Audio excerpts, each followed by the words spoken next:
Bien, entonces, a ver, ¿qué me dice? ¿Qué son las proteínas? ¿Qué sabemos de las proteínas? ¿Qué nos pueden comentar? A ver, alguien que quiera intervenir, ¿ok? ¿Cómo está formada una proteína? Eh, Son moléculas esenciales compuestas principalmente de aminoácidos y que son estructurales y regulan muchas funciones en tejidos y diferentes órganos del cuerpo. Ya.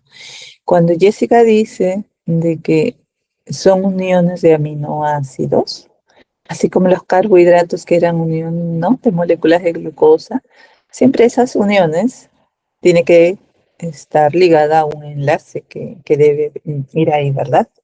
Uniendo estos aminoácidos. En este caso, el enlace, ¿cómo es que se llama? En el caso de las proteínas. ¿Alguien sabe? ¿Alguien recuerda? Porque eso lo aprendimos en química, ¿correcto? ¿Nos acordamos? ¿Nos acordamos? ¿Mm? Ok. Bueno, los enlaces que unen a los aminoácidos para formar estas moléculas grandes, ¿no?, que vendrían a ser las proteínas, que hablamos de más de 50.000 Daltons, son los enlaces peptídicos, ¿correcto? Peptídicos. ¿Y por qué hago mención a ello? Porque justamente hoy voy a ver cómo en la digestión hay hidrólisis justamente de ese enlace peptídico. Bien, Jessica nos ha dicho la importancia de esas proteínas, ¿verdad? Tienen muchas funciones dentro de nuestro organismo. Hemos visto un capítulo de enzimas al inicio ustedes hicieron con doctora Ho, ¿sí? Y además, proteínas de transporte, como por ejemplo la albúmina, justamente ahora que hemos visto lípidos, hemos visto cómo transporta esos ácidos grasos, ¿verdad? Pero transportan muchas otras sustancias, ¿no? Bilirrubinas, por ejemplo, en medicamentos también van a intervenir para el transporte. Movimiento sistémico, dice, como las proteínas musculares, esas proteínas en el músculo que hace ese movimiento en el músculo, son proteínas también. Regulatoria, función regulatoria, como por ejemplo las hormonas, que siempre hablamos, ¿no?, de las hormonas que van a regular procesos metabólicos. Insulina, glucagón, siempre mencionados. Estructural, el colágeno, los anticuerpos como defensa de la inmunidad, etc.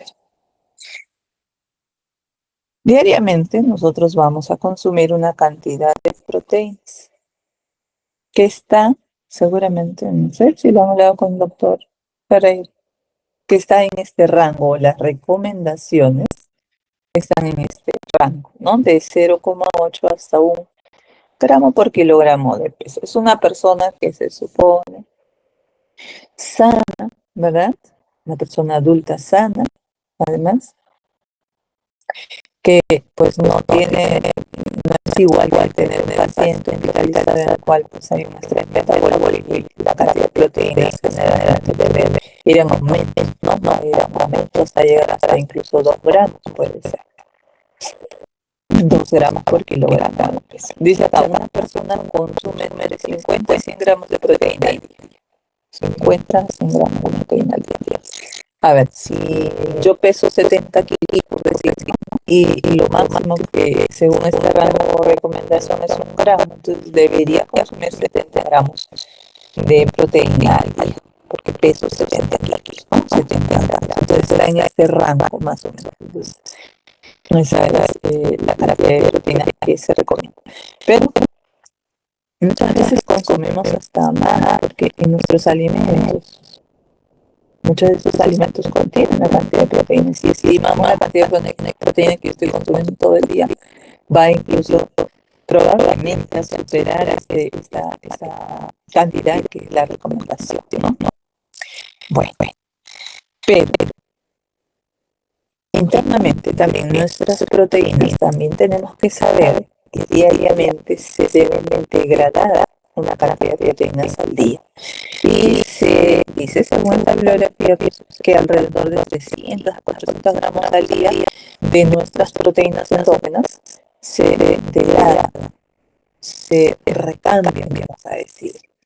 porque se supone que una proteína tiene un tiempo de vida media, ¿correcto? Y que al cumplir ese tiempo de vida media, pues tiene que degradarse. Y eso de esa degradación, prácticamente, pues los aminoácidos se vuelven a liberar, quedan libres.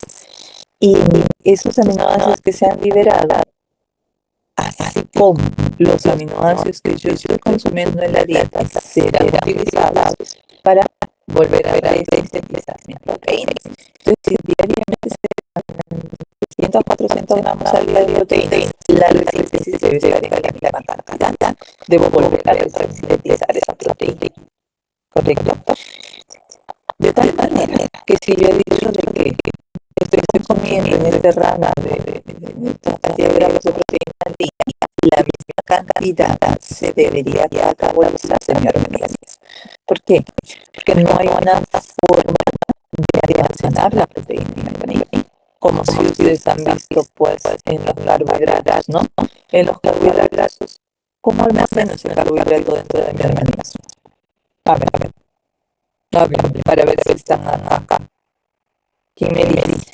Entonces, pasaron 2 capítulos. Han pasado carbohidratos, han pasado lípidos, y ahora estamos en proteínas.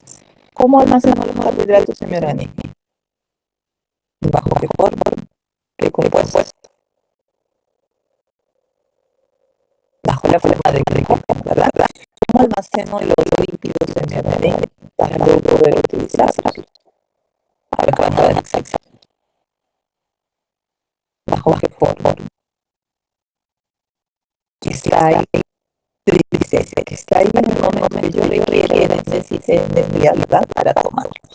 Entonces, las proteínas es distinto, porque las proteínas no se pueden almacenar. Por lo tanto, ese aminoácido que ha sobrado tendrá que catabolizarse ya, y debe estar en la misma proporción, en la misma cantidad. Pero en realidad vamos a ver más adelante que ese aminoácido no sale tal cual en mi organismo. Sale el nitrógeno, más no la parte carbonatada de ese aminoácido. Entonces luego vamos a ver esa reacción de transaminación y ese esqueleto carbonado, ¿no? Cómo es que se pierde el nitrógeno y en qué se convierte toda esa parte carbonatada dentro del organismo. Que ya son temas que vamos a ver más adelante. ¿Correcto? Entonces, dice acá, las proteínas extracelulares como las enzimas, por ejemplo, las hormonas, anticuerpos, cambian rápidamente dentro de mi organismo. O sea, tienen un tiempo de vida media corto, ¿verdad? Y por lo tanto deben resintetizarse rápidamente. En cambio, las proteínas estructurales que son más estables, como el colágeno, ¿no? Nos van a terminar recambiando en mayor tiempo. Otra es, las enzimas que les decía, pues tienen un tiempo de vida bastante corto, por eso que deben rápidamente cambiar y recambiar. Entonces, ya tenemos esa idea, ¿no? De que mis proteínas se degradan, recargan por el tiempo de vida media que se cumple y tienen que utilizarse sus aminoácidos, que por un lado pueden venir de esas proteínas que han sido degradadas por el recargam y van a venir de las proteínas que consumo en la dieta. Entonces tenemos que ver ahora cómo es que se adquieren esas proteínas. Primero, esa proteína que yo consumo, al igual que los carbohidratos, al igual que los lípidos, requieren enzimas para poder degradarse o digerirse, vamos a decir. Por lo tanto, van a existir enzimas que las voy a llamar endoproteasas. ¿Qué cosa es una endoproteasa? Dice acá, hidroliza enlaces peptídicos. Recuerdan que les dije que los aminoácidos estaban unidos mediante enlaces peptídicos. Entonces, este es mi enlace peptídico que unió un aminoácido con otro aminoácido. Bueno, en este caso sería como otro aminoácido. Acá está, con aminoácido glicina, con aminoácido cisteína, etc. ¿No? Van formando esa cadena de esa proteína. Entonces, las endoproteasas dice que va a romper el enlace dentro de la cadena proteínica. Dentro, o sea, si esta es una larga cadena de aminoácidos que forma la proteína, la enzima lo que hace es hidrolizar o romper este enlace, de tal manera que está separando en dos. Por un lado sale una parte de la cadena y por otro lado sale otra parte. Se ha roto, pero dentro de esta estructura, en medio, digamos. ¿Quiénes actúan de esta manera? Actúan la pepsina y actúan estas otras, tripsina, quimotripsina y elastasa. Pepsina que ustedes saben, ¿no? Se secreta a nivel del jugo gástrico y el jugo pancreático va a segregar estas otras enzimas. Existen también las enzimas llamadas exoproteasas. ¿Qué es una exoproteasa, por lo tanto? A ver, ¿quién me dice? ¿Qué es una exoproteasa? Según lo que están viendo allí, en esa lámina. ¿Cómo actuaría una exoproteasa?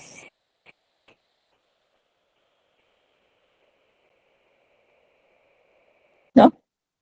A ver, primero tenemos que entender, a ver, alguien iba a hablar. Sí, Ángel, doctora. ¿Serían enzimas que van a degradar proteínas, pero por los costados? por los costados, por los extremos. Extremos. Extremos. Existe, ajá, existe, alguien quiere unirse. Bueno, ya no lo vi. Yo, doctora, por favor, desde mi laptop, porque mi batería del celular se va a acabar. Y ahora, ¿cómo hacemos eso? A ver, déjenme ver. Voy a colgar ahorita. Jessica, ¿dónde estoy yo? Acá, ya. A ver, admitir, es Jessica. Bien. En una larga cadena de aminoácidos, siempre, chicos, va a haber un extremo que se va a llamar extremo carboxiterminal, porque termina un grupo carboxilo por este extremo, y hay un extremo amino terminal, ¿correcto? Porque acá termina siempre en un grupo amino. Así sucede cuando se unen los aminoácidos. Entonces, una exoproteasa, como Ángela decía, va a ser una enzima que va a actuar por ese extremo, pero específicamente hay, bueno, dos grupos de enzimas. Dentro de este grupo de exoproteasas existe la carboxipeptidasa A y la carboxipeptidasa B, que si ya su nombre dice que es una carboxipeptidasa, ¿verdad? Va a hidrolizar el enlace que está en este extremo, carboxilo, por este lado. De tal manera que si rompe o hidroliza ese enlace, liberará un aminoácido a la vez, ¿verdad? Saldrá este aminoácido que está en este extremo. Esas son las carboxipeptidasas A y B, que eso depende de qué aminoácido hidrolizará o liberará. Estas enzimas son secretadas por el jugo pancreático, ¿correcto? Y van a liberar un aminoácido a la vez. Las otras vendrían a ser las aminopeptidasas, ya entonces su nombre lo dice, ¿cierto? Actuará por este extremo amino terminal, hidrolizando o rompiendo este enlace y liberando el aminoácido que está en este extremo amino terminal. Las aminopeptidasas son secretadas ya por las células de la mucosa intestinal. Más bien. Bien.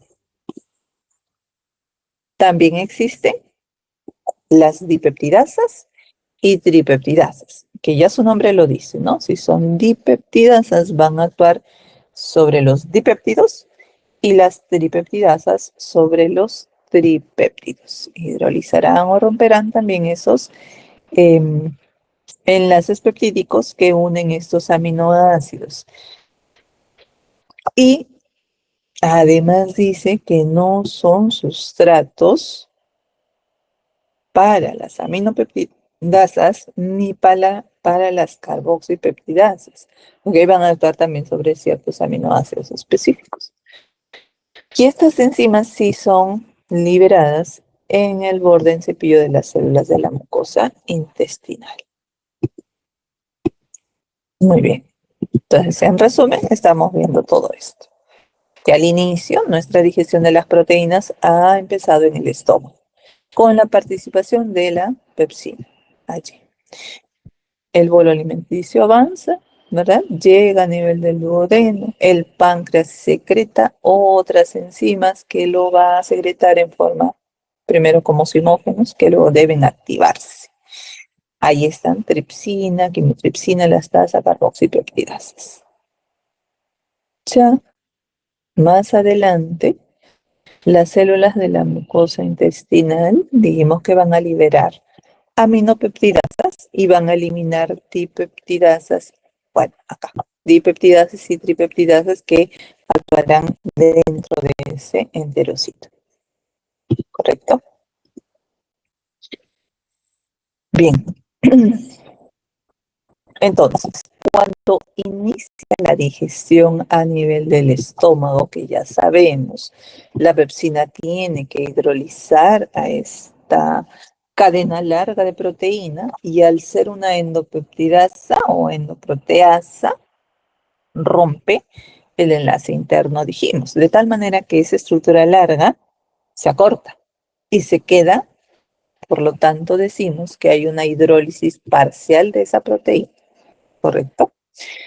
Otra situación que va a suceder allí en el estómago es que esas proteínas que yo he consumido en mi dieta van a ser desnaturalizadas también por la presencia de ese ácido clorhídrico que secretamos ahí en el estómago. Eso hará de que al desnaturalizarse, ustedes saben que la proteína cuando se desnaturaliza pierde sus enlaces peptídicos, o perdón, no los peptídicos, sus enlaces que hacen que esa proteína sea un poco tridimensional o de repente es una estructura terciaria o secundaria.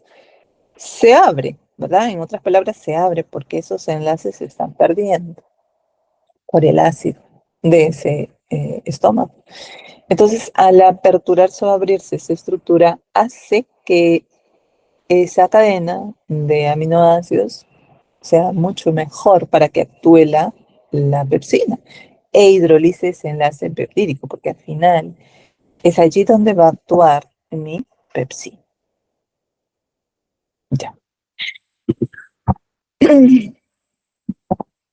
Entonces, en el estómago sucederá lo siguiente. Que la mucosa gástrica va a empezar a secretar gastrina, que a su vez esta gastrina promueve que las células principales secreten el pepsinógeno y las parietales secreten el ácido clorhídrico. ¿Por qué quiero? Bueno, siempre la pepsina es secretada en su forma inactiva. Ustedes saben que es el pepsinógeno, ¿verdad? Entonces, se requiere de la presencia de este ácido clorhídrico. ¿Para qué? Para que se pueda activar esta pepsina. Porque al ser secretada bajo esta forma inactiva o la proenzima, que es el pepsinógeno, en presencia de ácido clorhídrico, se hidroliza esta estructura y se rompe, liberando la molécula de pepsina, que ya tendría actividad, y perdiendo un resto de 42 aminoácidos de esa estructura de la cadena larga que vendría a ser el pepsinógeno. Se activó, por lo tanto, la pepsina y recién puede empezar a actuar rompiendo ese enlace dentro de la estructura de la proteína. ¿Y sobre qué aminoácidos específicos va a actuar esta pepsina? Actuará exclusivamente donde existan aminoácidos aromáticos. ¿Aromáticos quiénes son? Fenilalanina puede estar con otra fenilalanina. Fenilalanina puede estar con tirosina, ¿verdad? Ahora acá está la fenilalanina, que es aromático, pero también podría estar formando un enlace peptídico con un aminoácido de cadena ramificada, como dice acá, que es la leucina. Leucina y valina son dos ramificados que también podrían estar formando ese enlace. Isoleucina también es ramificado, pero también podría estar allí la metionina, que también sobre este aminoácido va a poder actuar la pepsina. ¿Bien?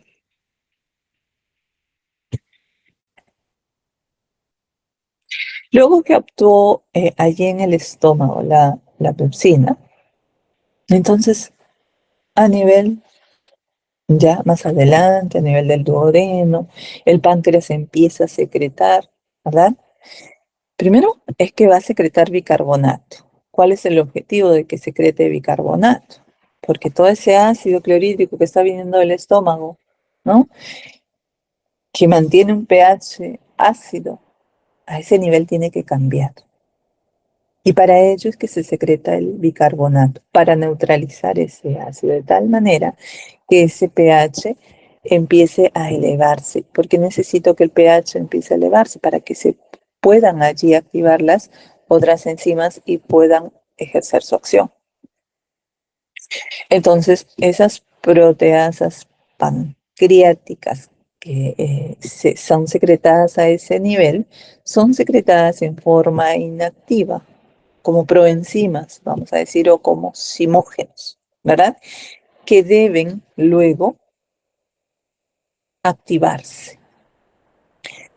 ¿Por qué no se segregan en su forma activa? Es lo que nos dice acá.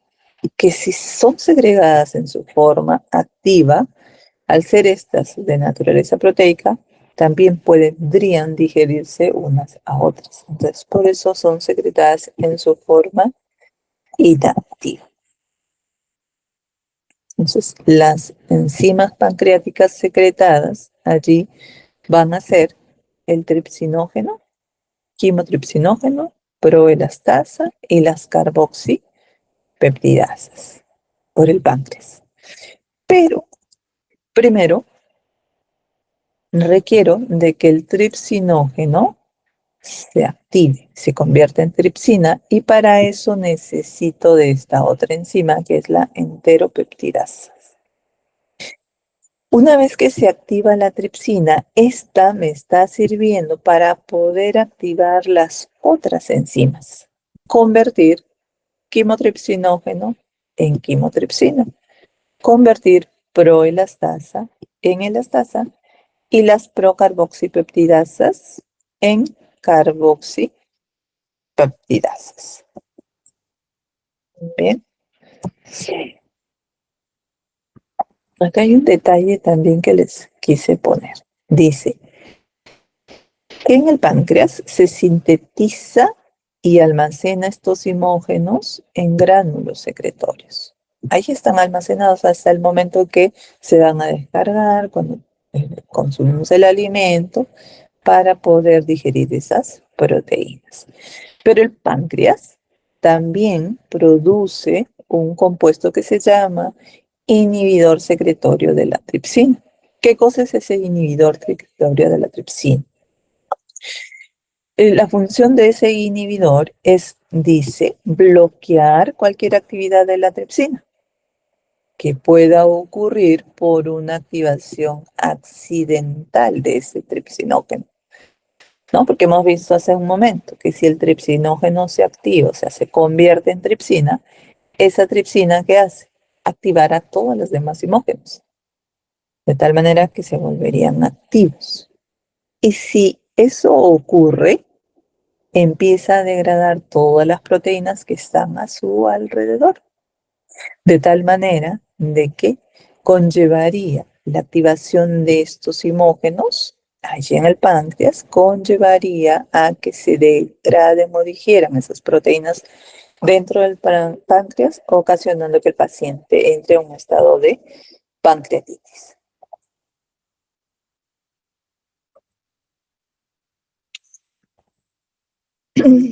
Muy bien.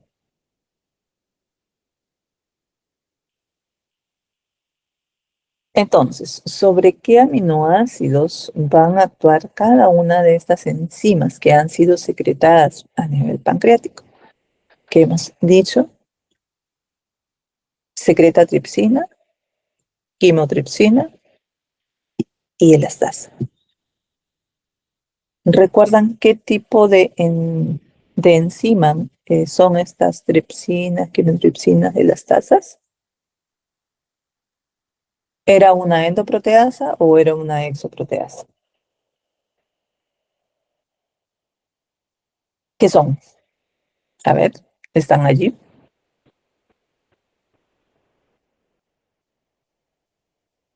¿No? Proteasa. ¿Endo o exo? ¿José? ¿Me habló? Sería endo, doctora. Sería endo, ¿verdad?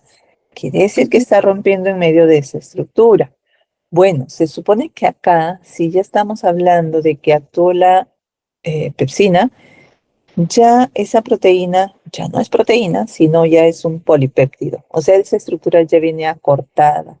Y cuando ya son secretadas tripsina, quimotripsina y elastasa, también sobre ese polipéptido actuará en medio de esa estructura, pero actuará donde existen específicamente estos aminoácidos. Arginina, lisina para la tripsina.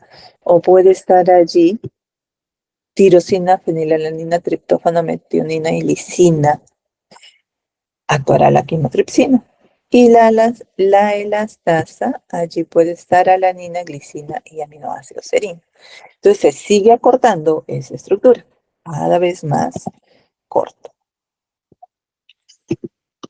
Para que luego, cortado ya aún más, se secrete, ya sabemos que también en el páncreas van a ser secretados las carboxipeptidasas. Entonces dice acá, los péptidos pequeños formados por la acción de las enzimas que mencionábamos antes, tripsina, quimotripsina y elastasa, ahora son atacadas por exopeptidasas que liberan al final un aminoácido del extremo.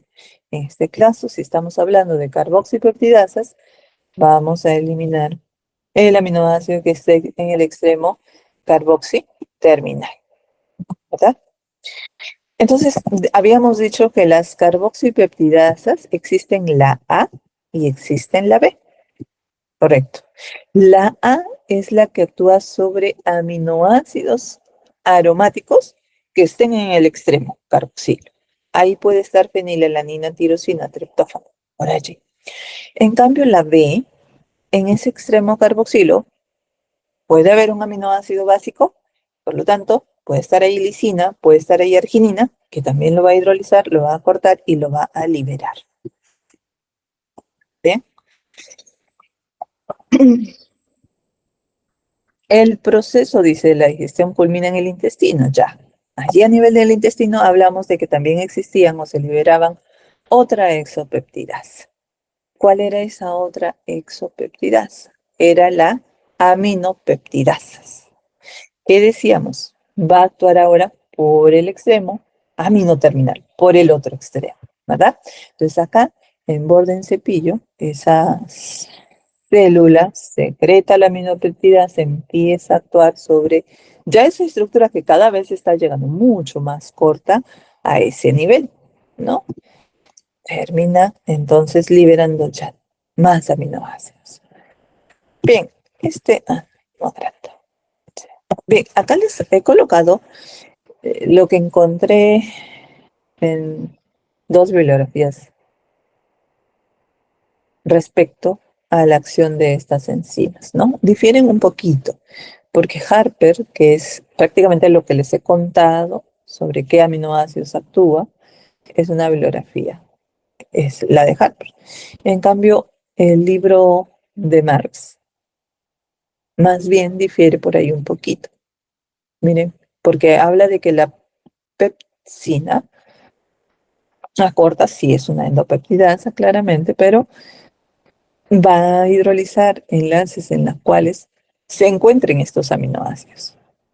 Fenilalanina, tirosina, glutamato y aspartato. Un poco que ahí fenilalanina y tirosina sí es el mismo, pero ya los demás no lo está considerando. En cambio, la tripsina sí nos mantiene lo mismo, al igual que la elastasa, al igual que la carboxipeptidasa B.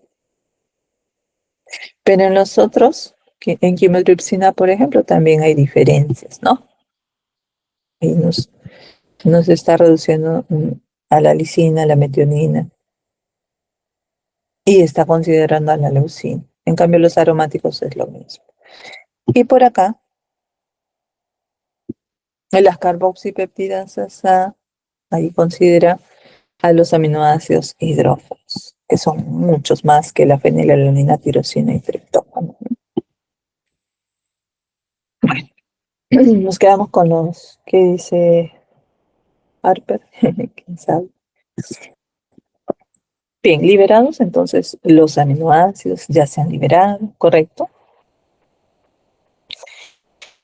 A nivel de esa luz intestinal decíamos que estaba actuando las aminopeptidasas, pero todavía faltan dos enzimas más que hemos mencionado, que eran las dipeptidasas y las tripeptidasas. Por lo tanto, dentro del enterocito, estos aminoácidos pueden ya estar libres y pueden ingresar al enterocito, o podrían ya ser estructuras mucho más pequeñitas bajo la forma de dipéptidos, o podría encontrarse bajo la forma de tripéptidos. De tal manera que ya sobre esas estructuras actuarán estas otras enzimas, las dipeptidasas y las tripeptidasas. El objetivo es que todos los aminoácidos queden libres al final. Todos deben ser liberados. En resumen, hemos visto esto, ¿no? Al inicio actuó la pepsina a nivel del estómago. En el humo intestinal ya son secretadas por el páncreas estas 5 enzimas, en donde acortan más esa estructura, que llegan al enterocito y ahí las aminopeptidasas liberan más aminoácidos y ya bajo esta forma ingresan al enterocito. Y finalmente termina la degradación y liberación de todos esos aminoácidos. A ver, acá hay un caso que les quise poner sobre una niña con fibrosis quística. Dice, una niña con fibrosis quística que ha tenido repetidos episodios de bronquitis, es lo que generalmente cursa esta enfermedad, ¿no? Con episodios respiratorios causados por pseudomonas aeruginosa. Con cada una de esas infecciones, dice, su respuesta a los antibióticos aerosol ha sido buena. ¿Por qué he puesto este caso acá? Porque menciona acá, sin embargo, continúa su mala absorción del alimento. ¿Qué ocurre en una persona con fibrosis quística? Tienen un defecto en los canales de cloro, principalmente que afectan esos conductos a nivel del páncreas que nos secretan estas enzimas pancreáticas, ocasionando que el alimento que consume el paciente no sea digerido adecuadamente. Por lo tanto, nos dice acá, resultando en heces abultadas, brillosas y de mal olor. Que ya ustedes vieron con doctora Ho, ¿no? Les habló sobre las heces abultadas, brillosas y de mal olor. ¿Qué nos está digiriendo adecuadamente? ¿Qué causa que esas heces resulten más heces abultadas, brillosas y de mal olor? ¿Qué está pasando? ¿Ácidos grasos? Ya, estoy eliminando ácidos grasos. ¿Mm? Sí. Más que ácidos grasos, en realidad todos esos lípidos que yo estoy consumiendo no se están pudiendo digerir, ¿verdad? Y al no poderse digerir, pues esas heces da ese aspecto voluminosas, brillosas, porque la grasa finalmente da ese aspecto brilloso, y el mal olor también, y no solo por los lípidos, sino también por los carbohidratos, porque en carbohidratos ustedes aprendieron también que si ese carbohidrato no se digiere, al final pasa en intestino, las enzimas bacterianas, ¿no? Empiezan a metabolizarlo y a formar sustancias que dan ese mal olor a esas heces. ¿Qué más? A ver, nos dice, sus registros de crecimiento muestran un lento declive. Ahora está en percentil 24 para la altura y 20 para el peso. 20 percentil para el peso, está bajo. Quiere decir que esta niña no está creciendo, ¿no? ni está pues subiendo de peso adecuadamente. ¿Por qué? A ver, ¿qué me dicen? ¿Qué está pasando con la niña?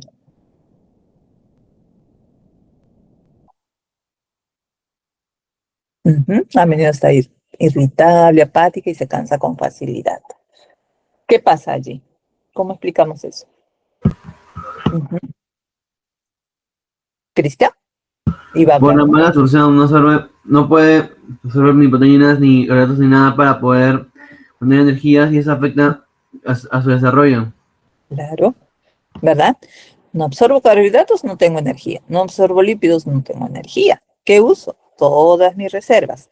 Pero no solamente los carbohidratos y los lípidos, también se están afectando la absorción de las proteínas. ¿Y para qué quiero proteínas? Jessica nos había mencionado un montón de funciones, ¿no? De las proteínas. Pero en los niños es importante las proteínas porque los niños están en crecimiento, en desarrollo. Utilizan todas esas proteínas para formar nuevas estructuras, para formar nuevas proteínas. Por eso es que no crece, por eso es que no sube de peso. Y dice, cuando su pediatra descubrió que sus valores en suero, perdón, de las proteínas albúmina y prealbúmina eran más bajos de los límites inferiores normales, indicando mala nutrición de proteínas. Esta albúmina y esta prealbúmina son dos indicadores bioquímicos para evaluar una desnutrición proteica. Y eso lo vamos a ver de acá en 2 semanas, cuando hagamos la práctica de proteínas viscerales, proteínas somáticas esqueléticas. ¿Ok? Vamos a dosar albúmina y vamos a relacionar justamente con desnutriciones. Esa baja de albúmina a mí me dice, esa prealbúmina me está diciendo de que este paciente no está absorbiendo, en este caso, bien sus proteínas, a pesar de que las está consumiendo, no las está absorbiendo de tal manera que no está formando nuevas estructuras, no está, e incluso, ¿no? Esa albúmina pues está bajando bastante porque no se está resintetizando. Esa es la idea, no se está resintetizando y por lo tanto baja cada vez más. A Susan F. dice, se le dieron microesferas con recubrimiento entérico de enzimas pancreáticas. Ajá, entonces estoy supliendo lo que no estoy pudiendo segregar a nivel de ese páncreas. ¿Para qué? Para que se supone ahora sí se pueda digerir ese alimento, esos carbohidratos, esas proteínas, esos lípidos. Casi de inmediato, dice, las características de las heces de Susan volvieron a la normalidad, ya se está absorbiendo el alimento y empezó a ganar peso además. En los siguientes 6 meses, sus curvas de crecimiento mostraron mejorías y ella parecía más activa y menos irritable. Muy bien. Ya vimos cómo se ha digerido esa proteína. Y ahora esa proteína, ya esos aminoácidos liberados, dice, los aminoácidos se absorben desde el lumen intestinal a través de sistemas secundarios de transporte activo dependiente de sodio y algunos lo hacen a través de difusión facilitada. Entonces, el aminoácido va a entrar al enterocito con ayuda de un sodio. Entra el sodio, entra el aminoácido y luego es absorbido. Sale un sodio, entra un potasio. ¿Okay? Por lo tanto, van a existir distintos transportadores a través de las membranas de las células de distintos tejidos para que se puedan transportar estos aminoácidos. Y la mayoría de ellos necesitan de este transporte activo sodio dependiente. Por ejemplo, este sistema A. Dice, transporta preferencial aminoácidos de cadena lateral corta, polares o lineales. Por ejemplo, aminoácido alanina, glicina, serina, metionina y prolina. Y depende de una gradiente de sodio a través de la membrana, que es lo que vimos antes. De esa manera van a existir distintos sistemas de transporte que un poco acá se resume. No están todos, pero está la gran mayoría. El sistema A es el que les acabo de mencionar. Sistema A, sodio dependiente, dijimos, y mencionamos algunos de estos aminoácidos. En esta bibliografía nos mencionan a muchos otros más. Aminoácidos neutros pequeños y polares. Muchos tejidos están involucrados con este sistema de transporte. Hay otro que se llama ASC. Recuerden que ASC viene de las siglas de alanina, serina y cisteína. ASC, aminoácidos pequeños. Muchos tejidos también están involucrados con este tipo de transporte. El sistema N transporta glutaminas, paragina y serina en hígado y a nivel renal. Sistema L, este sí es el único que no es sodio dependiente, difusión facilitada, transporta todos estos aminoácidos aromáticos y ramificados. Muchos tejidos están también involucrados con este tipo de transporte. Y acá hay estos dos que vamos a tomar en cuenta y consideración, porque este sistema B sub 0 con carga positiva transporta aminoácidos básicos, dice, en intestino y en el riñón, y el B sub 0, que no tiene carga positiva, transporta aminoácidos deuteriónicos, monoamino y monocarboxilo, también en intestino y en riñones. ¿Por qué digo, y he mencionado que presten atención en estos dos? Porque hay dos enfermedades relacionadas con un defecto de este sistema de transporte de aminoácidos. B sub 0 con carga positiva y B sub 0, que luego vamos a hablar sobre esto. El X con carga negativa transporta aminoácidos aniónicos como el aspartato y el glutamato, también intestino y el riñón. Y finalmente el imino, que transporta prolina, hidroxiprolina y glicina en borde, en cepillo del intestino y en el riñón. ¿Alguien levantó la mano? ¿O yo levanto la mano? No. ¿O alguien está por ingresar? Ese es un problema porque no los puedo ver porque estoy en... No sé cómo se ve acá. Bueno, que entren, por favor, díganle a sus compañeros con su correo institucional. Pueden entrar sin necesidad de que yo les admita.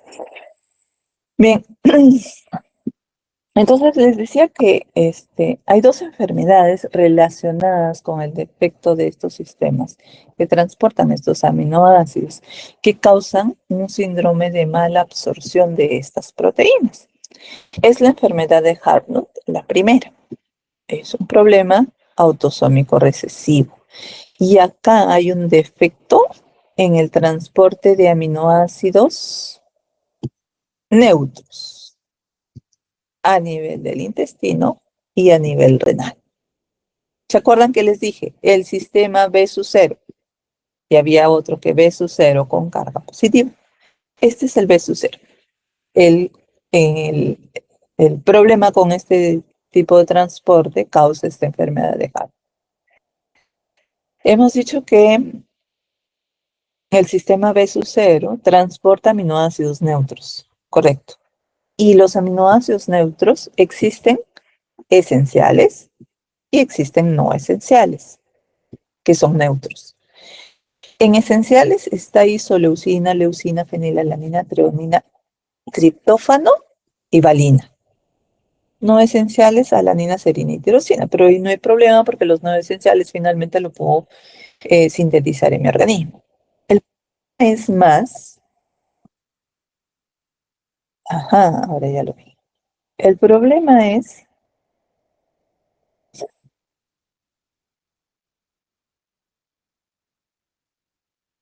No puedo unirlo. Bueno, el problema es la deficiencia del triptófano, porque al ser un aminoácido esencial, y yo sé que un aminoácido esencial es aquel que yo necesariamente lo debo incluir en mi alimentación porque no puedo sintetizarlo, ¿verdad? Entonces, causará deficiencia de triptófano, el cual finalmente puede terminar en esta enfermedad que es la pelagra. Ustedes hablaron con doctora Ho, ¿verdad? Sobre la pelagra. Y que ella les dijo de que ¿Deficiencia de qué vitamina? Bueno, acá dice deficiencia de niacina, ¿correcto? Causa pelagra. Pero también la deficiencia del triptófano causa pelagra. ¿Por qué? Porque también a partir del triptófano puedo formar NAT y NADP, así como de la niacina, ¿correcto? Entonces acuérdense, causa erupción fotosensible, ataxia y síntomas neuropsiquiátricos, la pelagra. Bien. Entonces, ¿qué va a pasar en estos pacientes con este problema en este sistema de transporte? Entonces, los pacientes no van a poder absorber estos aminoácidos neutros en el lumen intestinal como normalmente lo hacen y tampoco van a poder reabsorber los aminoácidos del filtrado glomerular a la sangre, haciendo que finalmente se filtren y secreten en la orina, causando hiperaminoaciduria. Normalmente se reabsorbe, pero en esta ocasión, al estar fallando ese transportador, van a ser eliminados en la orina. Entonces, para la enfermedad de Hartnup, el tratamiento es orientarse en los síntomas que causa la pelagra. Puede ayudar la administración de ácido nicotínico vía oral hasta 300 miligramos al día. Dice, aunque la erupción, ataxia y manifestaciones neuropsiquiátricas de la deficiencia de niacina, o bueno, del triptófano finalmente, no van a poder mejorar, pero la hiperaminoaciduria y el defecto del transporte intestinal no va a responder a esta terapia. Uh-huh. También se recomienda una dieta rica en proteínas, ¿no? Que pueda beneficiar a estos pacientes, para que pueda beneficiar a estos pacientes. El otro problema era la cistinuria, otra enfermedad. La cistinuria, en este caso, el problema es el transportador B0 con carga positiva. ¿Ok? Estos pacientes con cistinuria, entonces van a tener un defecto genéticamente determinado en el transporte del aminoácido cistina y de aminoácidos básicos como glicina, arginina y ornitina. También les dije que este sistema de transporte lo veíamos en el intestino, ¿verdad? Y a nivel renal, en los túbulos renales. Sin embargo, dice acá, no aparenta tener síntomas por insuficiencia de aminoácidos. ¿Por qué?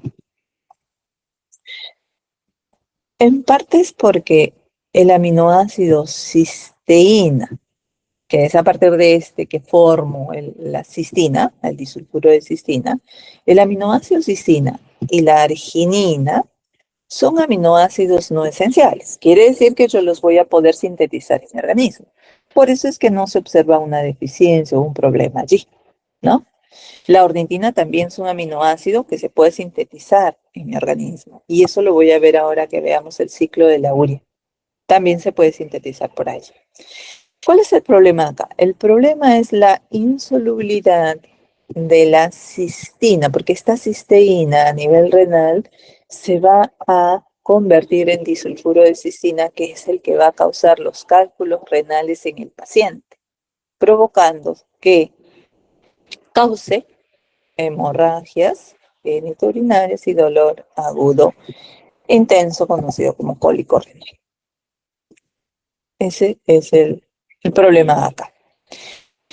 Entonces, para el diagnóstico de la cistinuria se hacen exámenes de orina para ver si este aminoácido está aumentado, ¿no? También hay pruebas genéticas para confirmar esto. Y dentro del tratamiento se recomienda cambios en la dieta, reducir las proteínas que son ricas en este aminoácido y aumentar la ingesta de líquidos para diluir un poco esa orina y evitar formar esos cálculos, ¿no? Ya en casos más extremos hay un tratamiento farmacológico e incluso quirúrgico también, ¿no? Para esos cálculos renales. Bien, ya los aminoácidos se han liberado y esos aminoácidos liberados han sido transportados, ¿verdad? Hemos visto que hay distintos transportadores que lo van a llevar a distintos tejidos también. Hay una preferencia de la glutamina y asparagina por irse al intestino y al riñón. Hay aminoácidos de cadena ramificada que se van a ir al músculo y al cerebro principalmente. Pero la mayoría de los aminoácidos terminan en el hígado. Terminan en el hígado. Acá está.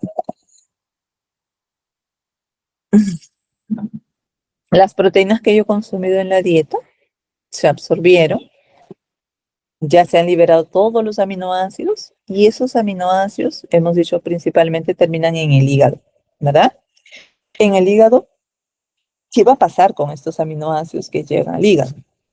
Primero se supone que yo, si estoy en un estado de buena alimentación, ¿no? Un estado de buena alimentación, se supone que yo tengo energía suficiente, ¿correcto?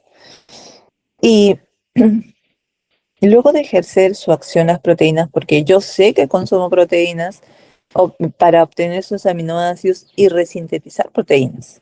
Eso es lo que hemos dicho. Debo formar proteínas. No solo proteínas, porque debo formar también compuestos que tienen nitrógeno en su estructura. Por ejemplo, nucleótidos, por ejemplo, las sales biliares que hemos visto que se unen a aminoácidos, ¿no? Y van a haber otros compuestos que necesitan nitrógeno para esa estructura. Después de poder o formar todos esos compuestos, yo les dije que van a sobrar aminoácidos, ¿verdad? Y que esos aminoácidos que sobran no se almacenan. Y por lo tanto, esos aminoácidos que sobraron tienen que salir de mi organismo. Pero yo ya les dije, esos aminoácidos no salen tal cual, ¿no? No salen tal cual. Deben ser metabolizados y deben perder su nitrógeno, les dije. Entonces, ahí harán reacciones de transaminación, pero la parte del esqueleto carbonado es lo que nos interesa acá. Porque esos aminoácidos sobrantes, esa parte carbonatada, finalmente, si mi organismo está en un estado de buena alimentación, entonces hay aminoácidos que se llaman glucogénicos que terminan formando glucosa. Pero como estoy en estado de buena alimentación, yo no necesito usar esa glucosa como fuente de energía. Por lo tanto, tendré que almacenarlo bajo la forma de glucógeno, finalmente. Pero también existen aminoácidos que se llaman cetogénicos, que llegan a formar moléculas de acetil-CoA. Y esas moléculas de acetil-CoA, nosotros ahora en lípidos hemos visto de que los ácidos grasos se sintetizan a partir de moléculas de acetil-CoA, ¿correcto? Entonces voy a ir a formar ácidos grasos que luego se esterificará el glicerol y se formará el triacilglicerol, para que luego se vaya a través de la VLDL hacia el tejido adiposo y se almacene, por lo tanto, allí. Porque no necesito energía, ¿verdad? Entonces lo convertiré en grasa para que se almacene en el tejido adiposo, porque tengo energía en mi organismo. Bien, pero si la situación es otra, como por ejemplo un estado de ayuno, yo necesito energía, lo contrario a lo que he visto antes. Si yo necesito energía, bueno, acá va a suceder lo siguiente. Primero que esas proteínas, yo no estoy consumiendo ahora, ¿no? Voy a tener que utilizar las proteínas del músculo, liberar esos aminoácidos. Y esos aminoácidos, bueno, va a haber una forma. Ahora vamos a ver que el nitrógeno de este aminoácido se va a terminar transportando mediante estos dos aminoácidos, como glutamina y como alanina. Son los dos aminoácidos principales que van a terminar llevando ese nitrógeno hacia el hígado. Bueno, la glutamina también se va al riñón, la glutamina también se va al intestino, ¿sí? Pero finalmente terminarán en el hígado. Entonces, en el hígado, el nitrógeno, o ese aminoácido, porque también la parte del esqueleto carbonado va a llegar allí. Si la situación es que tengo suficiente energía, esa parte del esqueleto carbonado, nitrógeno primero que se va a ir a formar uri, para excretarse en la orina. Por ahí yo lo elimino. Y la parte del esqueleto carbonado, que yo les dije, hay aminoácidos glucogénicos, terminan formando glucosa, y hay aminoácidos cetogénicos, que forman acetil-CoA y pueden formar cuerpos cetónicos también directamente.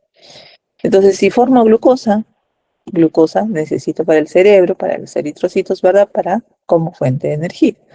Y si formo cuerpos cetónicos, se exportan, porque ya aprendí que los cuerpos cetónicos se sintetizan en el hígado, más no se utilizan, y que tienen que viajar hacia el músculo y hacia el riñón para poder utilizarlos como fuente de energía. ¿Mm? Bien. Metabolismo del amoníaco. A ver, el amoníaco. Ahora. Ese, hemos hablado lo siguiente. Hemos dicho que yo voy a usar esos aminoácidos para formar proteínas o compuestos que requieren nitrógeno, etc. Pero también hemos dicho, la otra contraparte, que podría utilizar esos aminoácidos, ¿no? Para obtener energía, haciendo gluconeogénesis, obteniendo energía.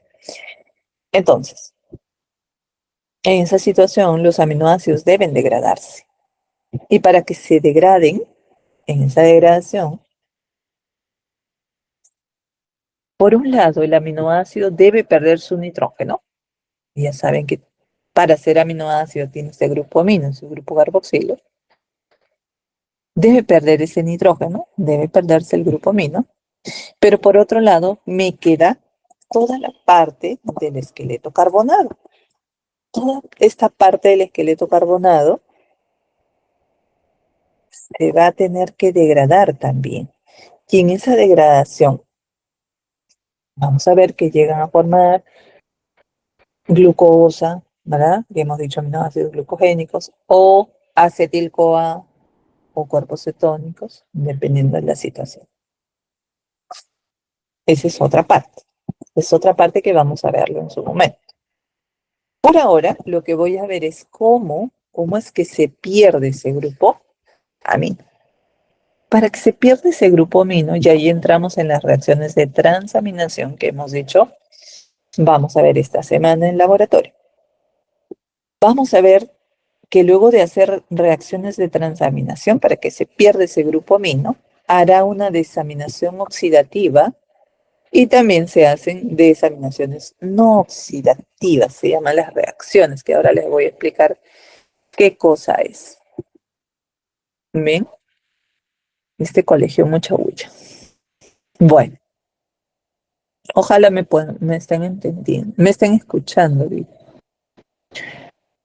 Si Jessica me puede escuchar bien, no hay mucha interferencia. Jessica no está otra vez. Sí, Astrid, ok. Bueno, entonces, acá vamos, en forma general, así muy, sí, ok, gracias, Jenny. Muy así, en forma general, vamos a decir qué es lo que ocurre.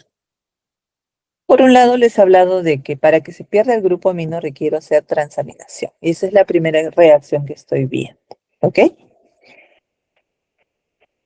Ya saben que en una reacción de transaminación va a participar grupo amino, ¿verdad? Y además un cetoácido. Dije grupo amino.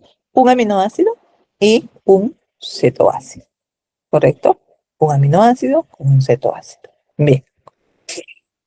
Al hacer transaminación, ¿qué sucede?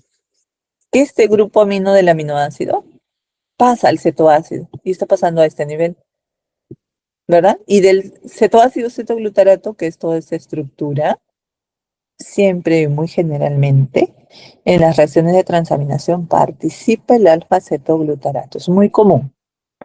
Y si participa alfa-cetoglutarato, se convierte en este nuevo aminoácido. Ven que la estructura se parece, solo que en este carbono que tenía el oxígeno, entró el grupo amino que lo dio el aminoácido. Se transfirió ese grupo amino a ese nivel. Formó glutamato. Quiere decir que en este carbono del aminoácido entrará este oxígeno. Ahí entrará y esto es lo que tengo, un cetoácido ahora.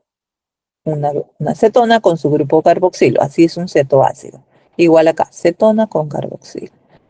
Este nuevo cetoácido tiene la estructura similar a este aminoácido del que partió. Esa es la primera reacción que se produce cuando hablo de que hay una transaminación. Pero fíjense que el grupo amino no se ha perdido porque ahora lo tiene el aminoácido glutamato, ¿no? No se pierde aún. Pero para que definitivamente lo pierda, es que debe suceder esta segunda reacción, desaminación oxidativa, que en la cual está participando el glutamato deshidrogenasa. ¿Qué sucede acá?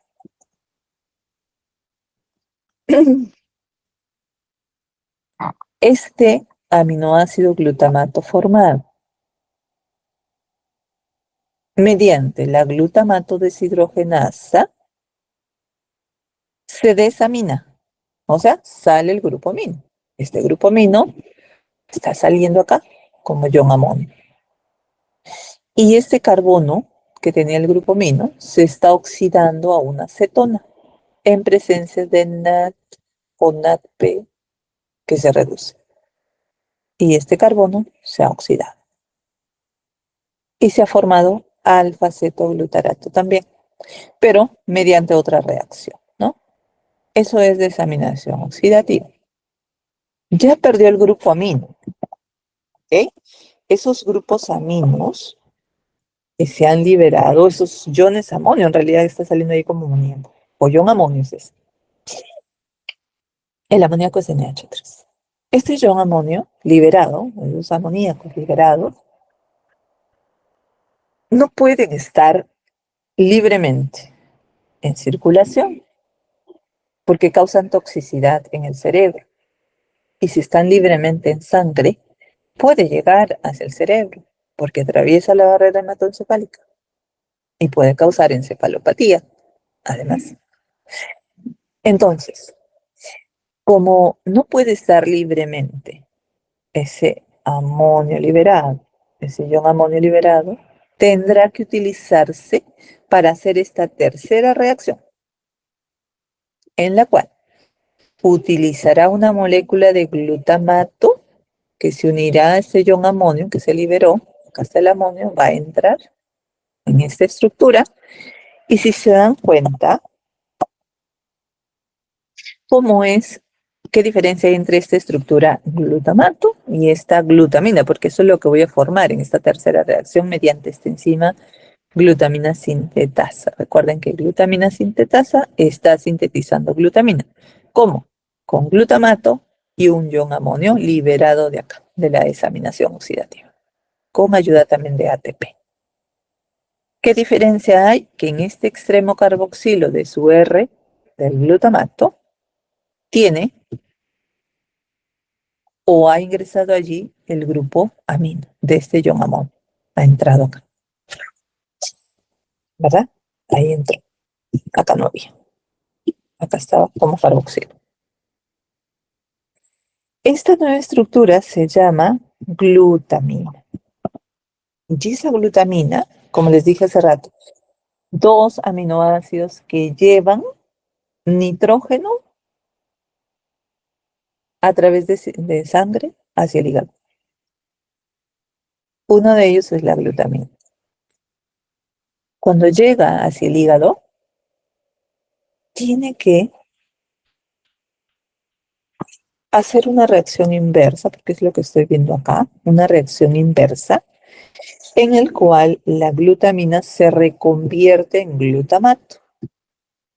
Para que glutamina se convierta en glutamato, quiere decir que este nitrógeno o grupo amino que lleva acá, en este radical, lo tiene que perder nuevamente, así que saca nuevamente ese como ion amonio, ese grupo amino, y esto sucede gracias a esta enzima glutaminasa y lo vuelve a reconvertir en glutamato, que salió acá. Está entrando una molécula de agua, así que el oxígeno está entrando allí y se reconvierte en glutamato nuevamente. Bien. Ahora ustedes dirán, ¿por qué? ¿No? ¿Por qué tiene que hacer todo esto? ¿Por qué no de frente el glutamato? De repente podría viajar hacia el hígado y dejar allí ese nitrógeno, ese grupo amino, ese amonio. Porque el aminoácido glutamato es un aminoácido, ay, creo que salí de la reunión. El aminoácido glutamato es un aminoácido de tipo ácido. Y si es un aminoácido de tipo ácido, este aminoácido acidificaría el pH de nuestra sangre, ¿verdad? Y no queremos eso, no queremos que nuestro pH baje, ¿verdad? Por eso es que se convierte en glutamina. El tener este R como grupo carboxilo hace que este glutamato sea un aminoácido ácido. Entonces, disminuye el pH de nuestra sangre. Por lo tanto, se convierte en esta glutamina, que es un aminoácido neutro, ¿no? Que no va a acidificar ese pH. Por eso es que se debe convertir en glutamina, ¿no? Y luego ya cuando llega al hígado se reconvierte en glutamato nuevamente. Bien. Entonces vamos a hablar sobre las reacciones de transaminación, que ahora vamos a ver en la clase de laboratorio. Tenemos acá un primer aminoácido con un cetoácido que se va a transaminar. Formará, ya sabemos, nuevos aminoácidos y nuevos cetoácidos. Este aminoácido siempre termina siendo este cetoácido porque sus radicales siempre son los mismos. Igual con el cetoácido. Termina en este aminoácido por su R. Me refiero con ese R. Acá, por ejemplo. En esta reacción de transaminación se está dando entre aminoácido aspartato, grupo amino, grupo carboxilo, y todo este es su R, ¿verdad? Y este es el cetoácido cetoglutarato, que ya ustedes saben, cetona, carboxilo. Todo este es su R, ¿correcto? Cuando se transaminan estos dos, se convierten este aminoácido aspartato, se convierte en cetoácido nuevo, que es el oxalacetato. Tiene su cetona, su grupo carboxilo. ¿Y qué estoy observando? Que este R es idéntico al R del aspartato. Igualito. Por eso se interconvierten siempre uno con el otro. Y el alfa-cetoglutarato cetoácido se convierte en el aminoácido glutamato al adquirir su grupo amino acá en este carbono, ¿no? Ya no tiene la cetona, sino el grupo amino. Su R, ¿cómo es? Igualito al del cetoglutarato. Por eso son interconvertibles, como les decía, ¿no? Se interconvierten. Bien. ¿Qué características observamos en estas reacciones de transaminación? Primero que voy a necesitar enzimas. Las enzimas se llaman aminotransferasas. Hay aminotransferasas o también transaminasas. Las enzimas se pueden encontrar tanto en el citosol como a nivel de la mitocondria. En ambos lugares se pueden dar las reacciones de transaminación, entonces. Pero además se necesita de vitamina B6 porque requiero del fosfato de piridoxal para que ayude a las transaminasas en su acción. Y en su acción, este fosfato de piridoxal se une a la enzima formando una base de Schiff. Y bueno, en esas reacciones también al unirse al aminoácido se forma una base de Schiff. O sea, esto de acá, al unirse con el aminoácido. Que luego, como esa base de Schiff es inestable, termina formando piridoxamina, ¿no? Cuando deja por ahí el grupo amino del aminoácido que entró a participar en la reacción de transaminación, lo deja. Esa es otra forma que vamos a encontrar de esta vitamina B6, la piridoxamina. ¿Ve?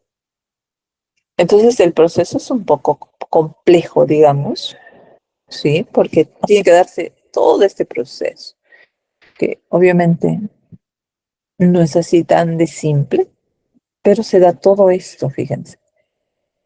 Acá estamos con el fosfato de piridoxal, que está unida a la enzima. Viene el aminoácido que se va a transaminar. Este grupo amino está desplazando a la enzima, sale la enzima y entra ahí a formar esta base de Schiff que les dije, ¿no? Entre este carbono y este nitrógeno está ese doble enlace, lo mismo. Y luego hay un cambio de ese doble enlace por acá. Está acá, pero ahora está en esta otra posición. Ya está ahí. Y de ahí, con una molécula de agua, va a salir la parte carbonatada de este aminoácido con el oxígeno de esta molécula de agua como un nuevo cetoácido, dejando el nitrógeno en la estructura del fosfato de piridoxal, convirtiéndose en piridoxamina. Ahí lleva el nitrógeno. ¿Para qué? Para que le dé al cetoácido que está participando en esta reacción de transaminación. Viene el cetoácido, se une acá su carbono con este nitrógeno, se van a unir, saliendo una molécula de agua, porque salen estos hidrógenos con el oxígeno como molécula de agua, y me queda ya la unión de este esqueleto carbonado al nitrógeno que tiene la piridoxamina. Ya está. Igual va a haber un cambio del doble enlace a este nivel. Y luego viene la enzima para desplazar el aminoácido y entra ahí a unirse también. Ya sale el aminoácido con el nitrógeno, ¿no? Con el nitrógeno, nuevamente, pero con el esqueleto carbonado del otro cetoácido. ¿Sí? Y se posiciona nuevamente acá la enzima para dar inicio a otra reacción de transaminación. Es el proceso por el cual se va a dar estas reacciones de transaminación. Bien, las reacciones de transaminación tienen otra característica, son reversibles, la flechita en ambos sentidos. Entonces vamos a ver que son importantes tanto en el catabolismo así como en el anabolismo, ¿no? Se revierte esa reacción. Quiere decir que piruvato se convierte en alanina, pero alanina también se puede reconvertir en piruvato. Entonces, cuando veo síntesis de aminoácidos, lo voy a ver al revés. Entonces, ya estoy viendo anabolismo, ya no catabolismo. Oxalacetato se interconvierte con aspartato y alfa-cetoglutarato con glutamato. Acuérdense de estos tres mínimos. Todos los aminoácidos, excepto lisina, treonina, prolina e hidroxiprolina, pueden realizar reacciones de transaminación. Pero las clásicas son estas que estamos mencionando allí. ¿Okay? Ciertas transaminasas de interés clínico. Tenemos acá a esta enzima. Glutámico oxalacético transaminasa o aspartato aminotransferasa. Se llama la enzima GOT o ACT. Glutámico oxalacético transaminasa. ¿Qué reacción cataliza esta enzima? Cataliza el paso de aspartato y alfa-cetoglutarato. Aspartato ya yo sé que es para interconvertible es el oxalacetato, ¿verdad? Y alfa-cetoglutarato con el glutamato. Entonces acá participa el aspartato aminotransferasa. transferasa en realidad es la enzima, acá le han puesto simplemente transaminasa, pero también puede llamarse glutámico oxalacético transaminasa. ¿Ok? Glutámico oxalacético transaminasa. Importante o de interés clínico, ¿por qué? Porque esta enzima se encuentra en muchos tejidos, principalmente en el hígado, corazón, músculo, riñón y cerebro. Entonces, cuando encontramos que los niveles de aspartato aminotransferasa han elevado en sangre, porque saco una muestra de suero, 2 son niveles de aspartato aminotransferasa y están aumentados. Entonces, eso me indica que hay un problema a nivel hepático, pero también puede elevar en el corazón, pero en menos cantidad. Ujú. Y también en ciertos trastornos musculares. Ujú. No, ese es la glutámico oxalacético. Ajá, la glutámico oxalacético en el corazón sí aumenta más que la glutámico pirúvica, que es esta de acá. Ujú. ¿Alguien más quiere unir? Si no, lo puedo agregar, chicos. Esta glutámico pirúvico transaminasa o alanina aminotransferasa cataliza esta reacción. Glutamato, piruvato o ácido pirúvico, ya sea glutamato pasa a alfa-cetoglutarato y piruvato termina en alanina. Bien, y esta es justamente la reacción que vamos a realizar ahora en la práctica en el laboratorio. Donde se encuentra en hígado, y esta es la que les decía, menor concentración en el corazón. La otra aumenta mucho más cuando hay un problema cardíaco, pero esta, cuando hay un problema a nivel hepático, se eleva más. Entonces, un problema hepático puede ser que hay un daño en esos hepatocitos, ¿no? Una hepatitis, por ejemplo, una cirrosis, me va a hacer que mi enzima aumente. Bien. Entonces, lo que hemos visto hasta el momento son las reacciones de transaminación, en la que hemos dicho, pues se transamina y se convierte en un otro aminoácido que lleva el grupo amino de un aminoácido previo, pero que al final no está perdiendo, ¿no? ese nitrógeno, sino que alguien más lo lleva. Y generalmente les dije que en esas reacciones de transaminación pues participaba el alfa-cetoglutarato que se convierte en glutamato. Entonces, mencioné luego que el proceso de transaminación tiene que darse este otro proceso, que es la desaminación oxidativa. Y en esa desaminación oxidativa les decía que ya finalmente se va a perder ese nitrógeno. Entonces, ¿en qué consiste una reacción de desaminación oxidativa? Como mucho va a formarse este glutamato.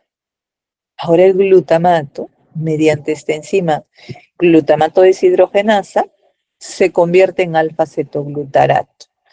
Primero, sale el grupo amino, se liberó el ion amonio, y necesita esta enzima de NAD, que se reduce, a NAD reducido NADPH, termina este carbono del glutamato oxidándose a una cetona y por lo tanto convirtiéndose en este cetoácido que es el cetoglutarato.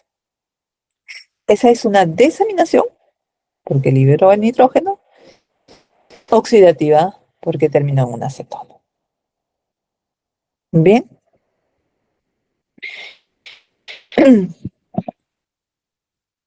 Ay, ya, muy bien. Hay una regulación que se va a dar sobre esta enzima, la glutamato deshidrogenasa.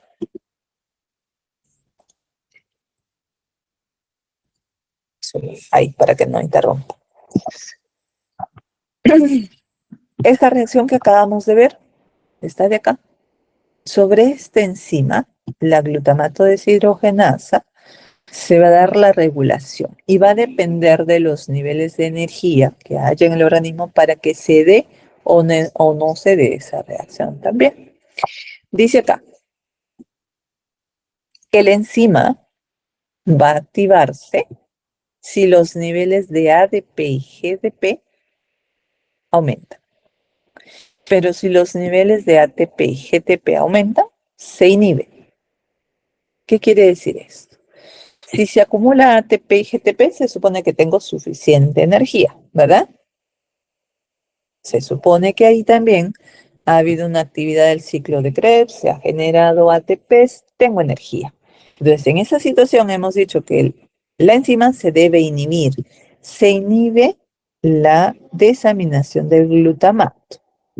¿Por qué quiero que se inhibe esa desaminación del glutamato? Porque en esa desaminación termina formando alfa-cetoglutarato. Y ustedes saben que el alfa-cetoglutarato debería entrar al ciclo de Krebs y darse esa vuelta. Es intermediario del ciclo de Krebs. Y no quiero, ¿por qué? Ya no quiero más actividad de ese ciclo de Krebs porque tengo suficiente energía. Entonces, cuando hay niveles altos de energía, la enzima se debe inhibir y ya no se da esta vía en sentido a la derecha de la reacción. Por el contrario, dice acá, cuando aumentan los niveles de ADP y GDP, no tengo energía. ¿Qué hace? Se debe activar esta enzima.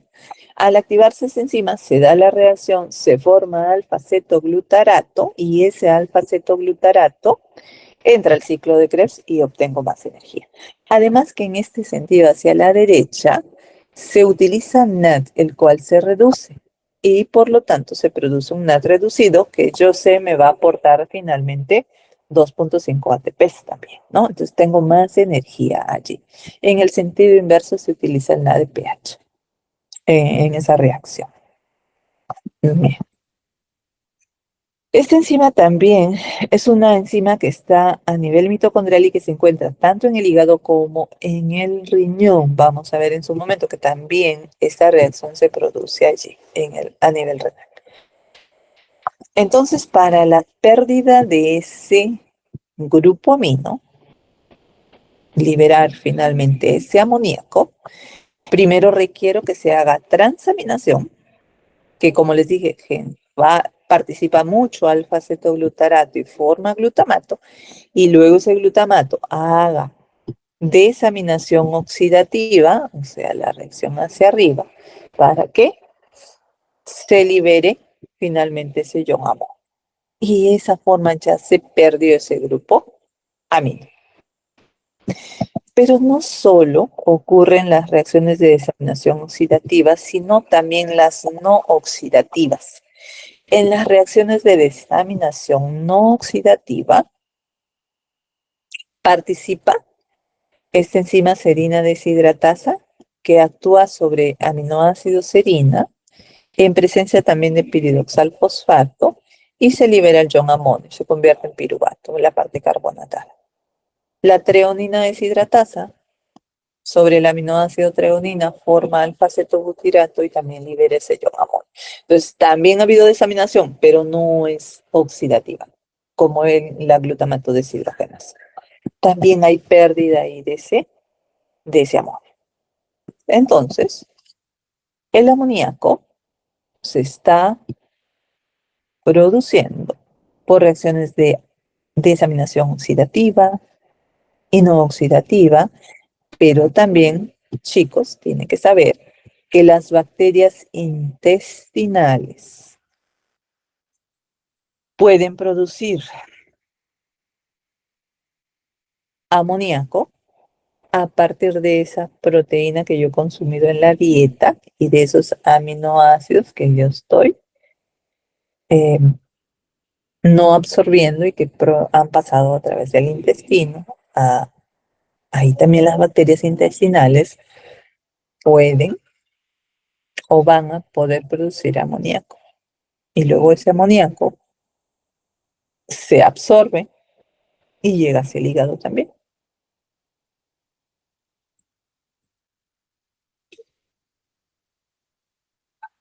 Bien.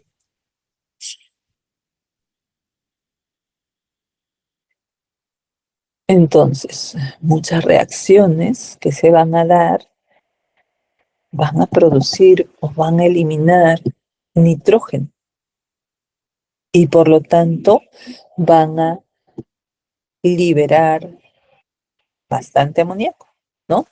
Amoníaco. Y el amoníaco, miren, todas estas reacciones tengo acá. A ver, todas estas reacciones. Acá está. Este es mi amoníaco, liberado en el cerebro, cuando estos nucleótidos se degradan, en el músculo también. Como el nucleótido tiene nitrógeno, en esa degradación también liberará amonio. Por la desaminación oxidativa que acabamos de ver, de glutamato alfa-cetoglutarato, hay liberación de amonio. Hemos visto esas reacciones no oxidativas, hay liberación de amonio. De glutamina a glutamato también, que lo vimos hace rato. Y de asparagina aspartato también. Que todavía no hemos visto todas esas reacciones, pero que en el catabolismo de esos aminoácidos terminan liberando amonio. Y también hemos dicho en las bacterias intestinales, aparte de aminoácidos, esa proteína que yo consumí en la dieta, también van a producir amoníaco. Todo ese amonio que es liberado es tóxico, ¿verdad? Es tóxico y no puede estar allí en mi organismo porque puede llegar al cerebro. Esto es amoníaco, esa es la forma bajo la cual yo digo amoníaco, pero esta es el ion amonio y el amoníaco se convierte en un ion amonio cuando recibe un hidrógeno y eso es importante porque cuando a nivel renal, por ejemplo, requiero regular el pH, ¿no? Se une a un protón y disminuye esa cantidad de protones regulando, por lo tanto, ese pH. Se convierte en este ion amonio que luego ya se elimina por la orina. ¿Por qué decimos que el amoníaco es tóxico? Principalmente a nivel cerebral. Y nos causa encefalopatías por amoníaco. Dice, el aumento de amoníaco puede revertir la reacción de la glutamato deshidrogenasa. ¿Recuerdan? Glutamato, mediante la glutamato deshidrogenasa, se convertía en alfa-cetoglutarato, vimos hace rato. Y ahí se liberaba el ion amonio. ¿Ok? Entonces, sucede lo siguiente, que ese ion amonio, ese aumento del ion amonio, toma alfa-cetoglutarato también.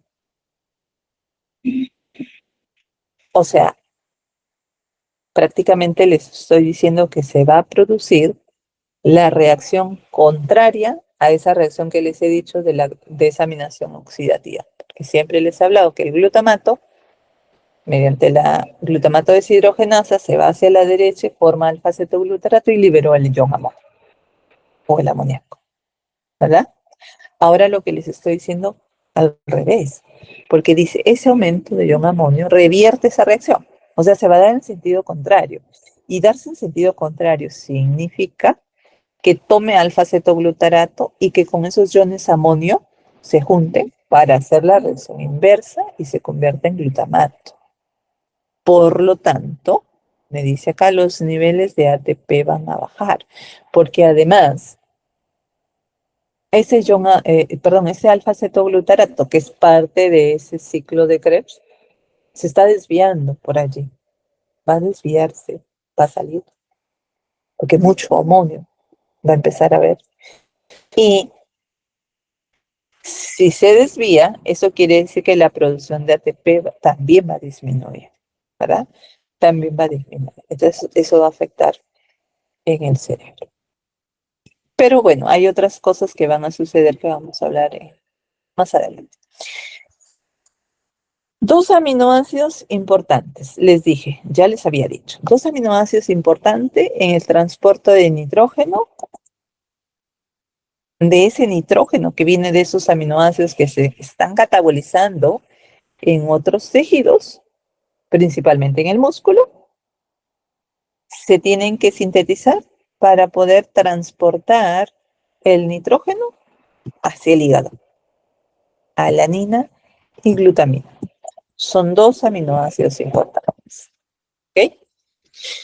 ¿Por qué dije? A ver, contesten. ¿Por qué he dicho que se tiene que formar alanina y glutamina? ¿Y por qué? ¿Por qué no se va el glutamato de frente hacia el hígado? Si han estado atentos. ¿Por qué lo dije?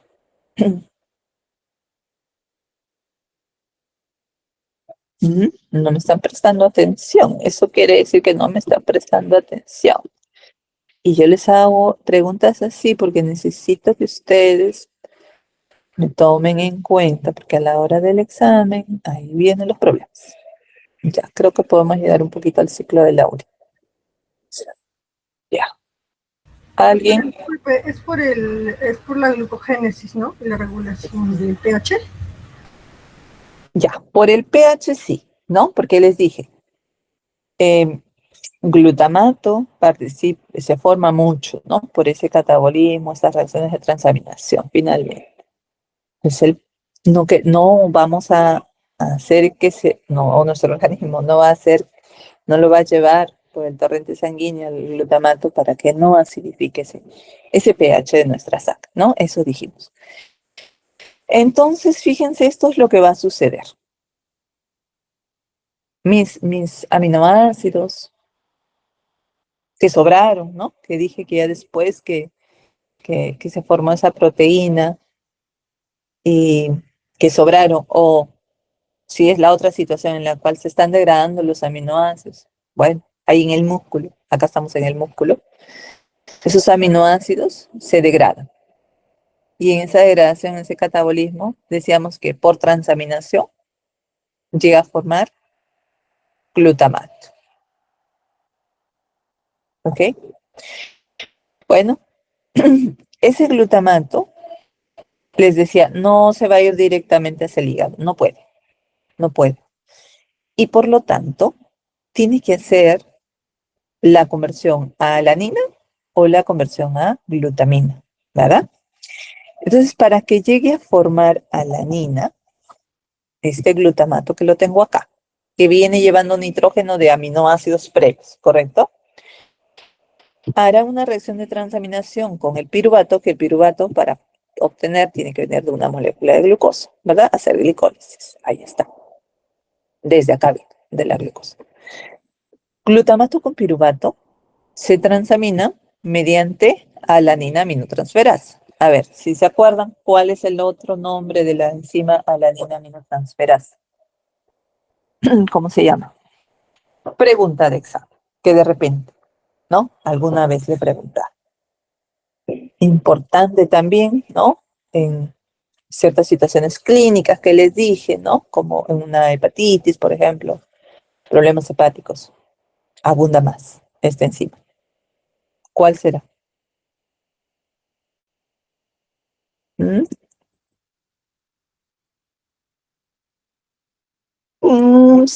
Casi cerca, ¿sí? Pero si los sustratos, Ángel, son glutamato y piruvato, porque esos son los que van a producir la reacción de transaminación, entonces su nombre es glutámico, pirúvico, transaminasa. ¿Ok? Estos son los productos.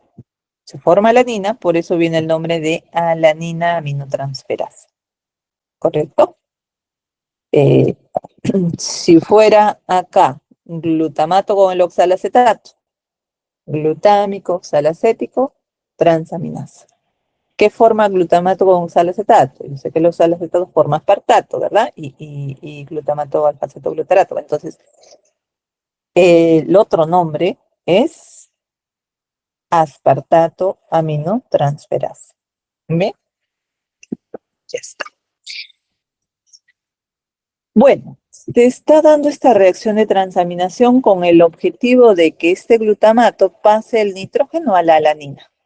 Porque alanina sí puede viajar por circulación sin alterar ese pH de la sangre y llegar al hígado. Llegó al hígado. Y en el hígado hará la misma reacción de transaminación en forma inversa. Se encontrará con alfa-cetoglutarato, la misma enzima necesito, y formaré piruvato y glutamato. Ya tengo prácticamente glutamato que estaba acá, lo tengo en el hígado, por acá. Ya está ahí. ¿Qué pasa con el piruvato? El piruvato entra a la vía de la gluconeogénesis, que ya han visto en carbohidratos, se convierte en glucosa y esa glucosa por circulación llega nuevamente hacia el músculo. Y ya está. ¿Qué va a pasar con este glutamato? Que yo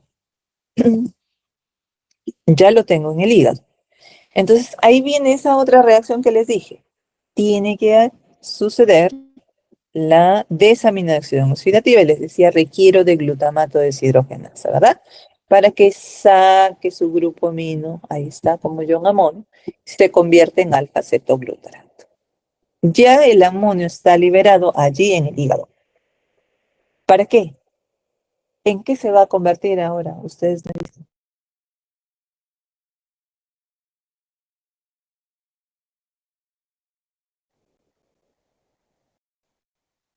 ¿Mm?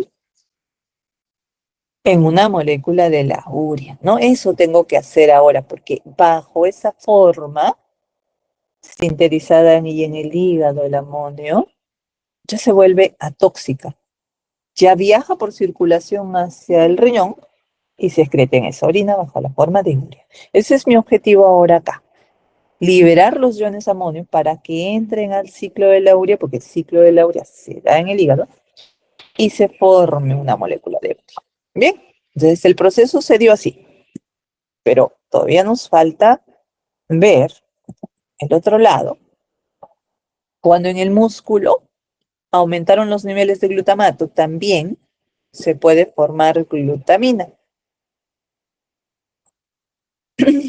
Y esto sí se va a realizar mediante la enzima glutamina sintetasa, mediante la catalización de esta enzima, la cual requiere de magnesio más 2, requiere de ATP, y con ayuda de estos amonios que también han sido liberados allí, se forma glutamina, que ya vimos y explicamos la diferencia, ¿no? Y cómo entraba ese nitrógeno en esa estructura. Glutamina ahora tiene que irse por circulación, llegar al hígado. Y en el hígado, recuerden, otra pregunta que siempre hago en el examen. La enzima acá. Si voy a sintetizar glutamina, será glutamina sintetasa. Pero en este otro lado, se da lo inverso, ¿verdad? Cuando la glutamina se va a convertir en glutamato, ya es la glutaminasa, que va a liberar el nitrógeno de ese radical de la glutamina como ion amonio y se convierte en glutamato. Pero glutamato todavía lleva otro nitrógeno en esa estructura, lleva otro nitrógeno. Y por lo tanto, glutamato, a ver, para que libere este ion amonio, ¿qué reacción hace acá? Y se convierte en alfa-cetoglutarato. ¿Cómo se llama esta reacción? Desaminación oxidativa mediante la enzima glutamato deshidrogenasa, ¿verdad? Hace lo mismo. Y ya se liberó otro ion amonio más que entran a este ciclo de la urea. Se forma en la urea, en ese ciclo de la urea, se va por circulación hacia los riñones y se excreta en esa orina. Entonces es la forma de eliminar de nuestro organismo el nitrógeno proveniente de esa proteína que yo consumí o de esa degradación de proteínas de mi organismo. Entonces, cuando hagan balance nitrogenado, doctora Jo les va a preguntar, ¿cómo se elimina el nitrógeno de nuestro organismo? Esa es una forma. Y la otra forma, que lo vamos a ver luego, es que se puede, tal cual como ion amonio, liberar también. Sale también tal cual. En menor proporción, es verdad, porque en mayor proporción se elimina la urea de nuestro organismo. Bien. Bueno, avancemos un poquito más. Dejaremos el ciclo de la urea para iniciar la siguiente clase, ¿correcto? Pero hasta ahí vamos a tratar de terminar. Y sí tenemos tiempo, pero ya sé que están cansados. Vean, en esta lámina nos dice que requiero de una molécula de alanina. Bueno, en realidad voy a requerir 2 moléculas de alanina, dos, para formar una molécula de urea. Y me formará también una molécula de glucosa. ¿Por qué? Vamos a ver más adelante, de repente no lo tenemos claro aún, pero una molécula de urea, y es otra cosa que a doctora Jo le encanta preguntar, chicos, ¿cómo es mi molécula de urea? Fíjense cómo es mi molécula de urea. Mi molécula de urea tiene acá carbono unido a un oxígeno y tiene 2 grupos aminos unido a ese carbono. Así es, de chiquitita, la urea. Carbono a un oxígeno se unió mediante doble enlace, con una acetona, y tiene 2 grupos aminos. El primer grupo amino que tenemos por acá está viniendo de por acá. Veamos cómo. ¿Por qué? Ha hecho transaminación a una molécula de alanina con alfa-cetoglutarato y formó glutamato, formó piruvato. Y este glutamato luego se ha desaminado mediante desaminación oxidativa y ha liberado ese ion amonio allí en el hígado. Y ese es el que se está tomando para ser parte de esta estructura, ese ion amonio. 1, nitrógeno entral. Otro, necesito, pero ahora que hagamos el ciclo de la urea, yo sé que el ciclo de la urea requiere de aspartato, y eso vamos a ver en las reacciones. El aspartato finalmente es el que da el otro nitrógeno, pero para poder formar aspartato, he necesitado igualmente otra molécula de alanina, que por transaminación formó glutamato y piruvato, o otro piruvato, y luego glutamato se transamina con oxalacetato. Yo sé que oxalacetato se transamina a aspartato, ¿correcto? Y alfa-cetoglutarato. Entonces, ese aparato es el que está entrando acá. Finalmente, 2 aminoácidos alanina he necesitado para que se pueda formar esta molécula de urea. Pero al usar 2 aminoácidos alanina y transaminarse, ha formado también 2 piruvatos, ¿no? Y ustedes han aprendido que requieren 2 piruvatos para formar una molécula de glucosa que tiene 6 carbonos y el piruvato tiene 3 carbonos. Entonces, por ahí he formado glucosa. Avancemos. Glutamina, dije, es el otro aminoácido que me sirve de transportador, ¿correcto? Que lo hemos visto ya, que en su estructura tiene 2 nitrógenos, que es muy abundante, además tienen que saber en la circulación, es uno de los aminoácidos que más se forma en nuestro organismo. Pero además sirve de transporte de ese amoníaco, no solamente hacia el hígado, sino también se va a ir hacia el riñón, y ese es otro de los puntos que le decía también, vamos a mencionar. Entonces, glutamina y alanina son los que se han encargado de transportar más de la mitad de nitrógeno, dice, del organismo. Glutamina en el tejido muscular se encuentra un 60% de todos los aminoácidos. Y esto es importante, ejerce un papel en las células de túbulo renal e interviene en la síntesis del amoníaco, el cual luego se utilizará para regular el pH de la orina y también pH de la sangre. Y esto es lo que sucede, y esto es lo que les iba a decir. Nosotros hemos visto esto, que acá en el músculo, pues glutamato se formaba, decíamos que luego se forma la glutamina, ¿no? Con la glutamina sintetasa, con esos amonios liberados, etc.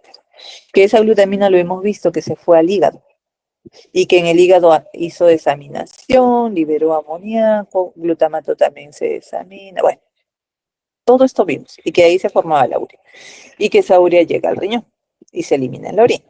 Pero lo que estoy diciendo acá es que la glutamina no solo se va al hígado, sino también se va a ir hacia el riñón.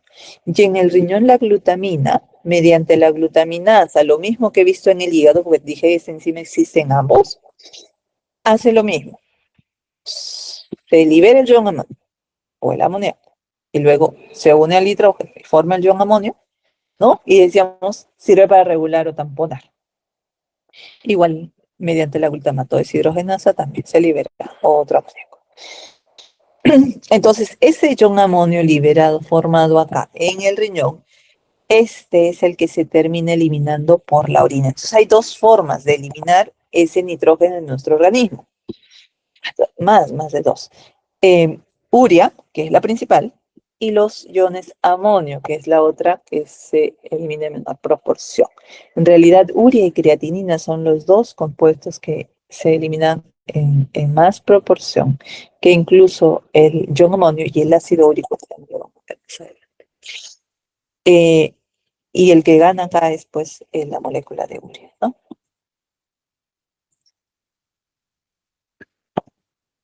Acá, bueno, tenemos prácticamente lo mismo. Estamos en otros tejidos, músculo puede ser, por acá estamos en los riñones, está en el hígado, y esto en el intestino. ¿Ok? ¿Qué estoy viendo? Pues la formación de glutamina que ya hemos hablado, ¿no? Que es la que transporta finalmente el nitrógeno de los amoníacos liberados, que se va al riñón, ya hemos visto que por allí termina liberando el amoníaco y sirve para tamponar, que si se va al hígado hace lo mismo, ¿no? Se liberan esos iones amonio que entran al ciclo de la urea. Pero acá lo importante que hay que recordar también es que en en el intestino, aminoácidos provenientes de la dieta, la glutamina, también se puede convertir en glutamato y liberar iones amonio. Pero además dijimos que las bacterias intestinales de esas proteínas de la dieta también las puede convertir y producir el amoníaco, ¿no? Y que ese amoníaco por circulación portal, no por circulación general llega al hígado, sino por circulación portal llega hacia el hígado para que también se pueda utilizar ese amonio, incluirlo en esa molécula de urea. ¿Okay? Esto es importante y relevante, esto de la producción de amoníaco de las bacterias intestinales, porque en personas estreñidas, generalmente suelen las bacterias intestinales producir mucho amoníaco y a veces terminan en un problema de encefalopatía. En los ancianos, las personas inmovilizadas, por ejemplo, que no tienen un tránsito intestinal normal, suele ocurrir también esto, ¿no? Muy bien.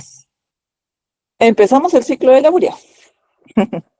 Yo me imagino que ya están cansados, no hemos hecho descansito, pero como con ustedes tenemos 3 horas, lo vamos a dejar acá, ¿qué les parece? ¿O quieren continuar?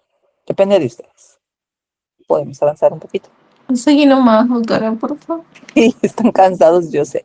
No les he dado descanso, pero porque tenía la idea de que de repente no me alcanzaba el tiempo, pero sí nos alcanza.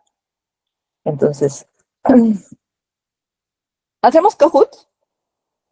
Hacemos un Kahoot para tomar asistencia. ¿Qué les parece? ¿No les parece? Vamos a ver.